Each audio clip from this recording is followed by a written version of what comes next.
சற்று முன் வெளியான தகவல். இனி வங்கி இஎம்ஐ செலுத்த தவறினால் போன் முடக்கம் செய்யப்படும். அது எப்படி என்று இங்கே பார்ப்போம். மறக்காம நீங்க லைக் பண்ணிக்கோங்க, சப்ஸ்கிரைப் பண்ணிக்கோங்க. கடன் தவணை செலுத்தாதவர்களின் ஸ்மார்ட் போன்களை ரிமோட் மூலம் லாக் செய்யும் அதிகாரம் வங்கிகளுக்கும் நிதி நிறுவனங்களுக்கும் விரைவில் வழங்கப்படலாம் என்று கூறப்படுகிறது. இதை வங்கிகள் எப்படி பயன்படுத்தும் என்பது தொடர்பான விவரங்கள் இங்கே பார்ப்போம். இந்திய ரிசர்வ் வங்கி தனது நேர்முறையான நடைமுறைகள் குறியீட்டை குறித்த தயாராகி வருவதால் இந்த நடவடிக்கை சாத்தியமாகியுள்ளது.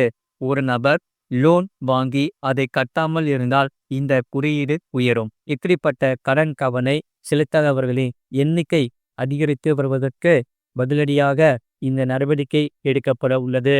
அந்த வகையில் நீங்கள் இஎம்ஐ மூலம் போன் வாங்கி அதற்கு லோன் கட்டாமல் இருந்தால் அதை லாக் செய்யும் வழிமுறைகள் வங்கிகள் செய்யும்.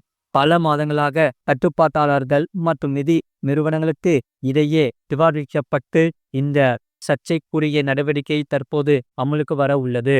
முதுவிலின் கீழே அதை கிளிக் பண்ணி பாருங்க. மறக்காம லைக் பண்ணிக்கோங்க.